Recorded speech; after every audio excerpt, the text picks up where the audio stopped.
Hi kids, it's Miss Nia back with your Pick Up STEAM Library Everybody at the Stavy Hills Library. I'm back to give you some more fun ways to beat the boredom at home. Today we're doing something super cool. We are making our own rubber bouncy balls. They're not really made out of rubber, but we're getting as close as we can with the materials that we've got at home. So to start, you're gonna need some warm water, half a cup. You're going to need 1 to 2 tablespoons of Elmer's glitter glue, whatever color you prefer. And we're gonna also need a tablespoon of borax. Now borax is kind of a strong chemical. We wanna make sure that we're 3 and up and getting help from our parents when we use borax. All right, so step 1, you are going to pour half a cup of warm water into a mixing bowl. Then you're going to pour a tablespoon of borax.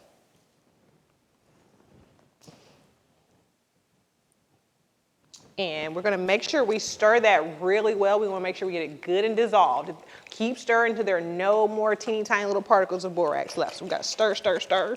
You can also use borax and Elmer's glue to make slime at home. So this is if you wanna check online, you might be able to find some really cool borax and Elmer's glue slime recipes to try with your parents. All right, I think I've got it mostly mixed up. See a couple more particles, so I'm gonna keep stir, stir, stir, stir, stir, stir, stir. All right, guys, now that you've got your borax solution ready, you are going to pour in 1 to 2 tablespoons of your glitter glue. Now, however much glue you put in the solution is how big your ball is gonna be. So Ms. Nia is gonna do, I think I might do 2 tablespoons just so y'all can get a really nice sized ball to get a good example of how to make this at home. All right. You're gonna get your glue in there. Now, what you're gonna do, you're gonna need to squish that glue around the solution until it's no longer sticky. And this can take a minute or 2 sometimes. And what's gonna happen is as you're squishing it, that glue is going to harden, and that's what's going to make our ball. You just have to play around with it, do some squishy, squishy, squishies to it.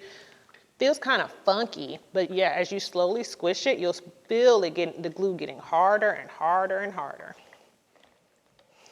Okay, now once it no longer is sticking to your fingers and you no longer feel any sticky parts, that's when your ball is ready to be molded. I think mine is just about ready. Okay, I don't feel any more stickiness. Don't think so. Got it all mixed up and squished in there. Okay, ball, are you ready to come to life? I think I should name my ball Flubber, which is a 90s Robin Williams movie about some bouncy slime if you've never seen it.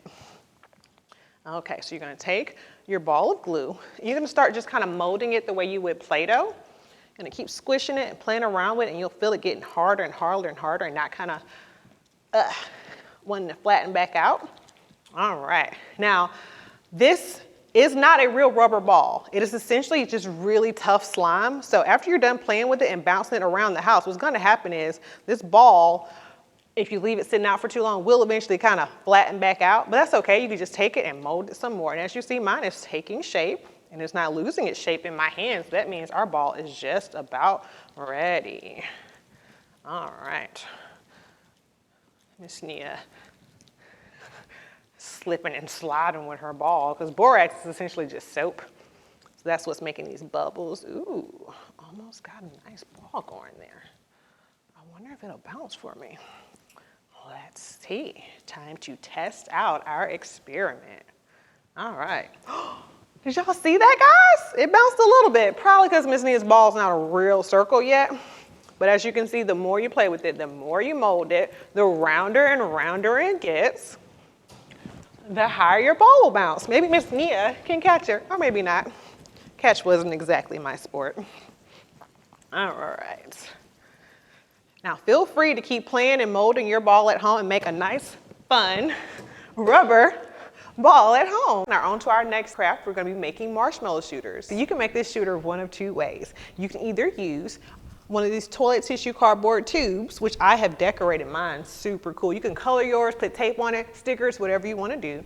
Or you can use a cup. So I'm going to start with the cup because this is my favorite shooter out of the 2. So what you're going to need to do is find a paper cut and you're going to cut a hole in the bottom of it, like so. You're gonna cut a nice round circle in the bottom of your cup. And we're just gonna toss that in the trash. All right, next you're gonna take a balloon and you're gonna tie a knot in the end of it. And feel free to ask your parents for help with this part, because I know for me, sometimes tying a knot in a balloon can prove a little difficult. Okay, once you've got your knot tied nice and tight, you're gonna take your scissors, you're gonna cut your balloon kind of in half. We really just wanna make sure we get the top round part off that balloon. Okay, then you're gonna open it up and slide it over the end of your cup. Like so. And now your marshmallow shooter is ready. But you need, you guessed it, marshmallows. You can do them one at a time, two at a time, and let her rip. All right, wasn't that fun? Now, you can take that balloon right off and slide it onto a cardboard tube, and that's how you make the second shooter. All right. And again, we need, you guessed it, more marshmallows. That was fun, so I'm gonna stick about 3 or 4 or 5 in there. All right, who's ready? All right, guys, don't get into too much trouble with these marshmallow shooters at home. I hope you had just as much fun as I did today with this super fun, super quick STEM project. Have a good one, stay safe.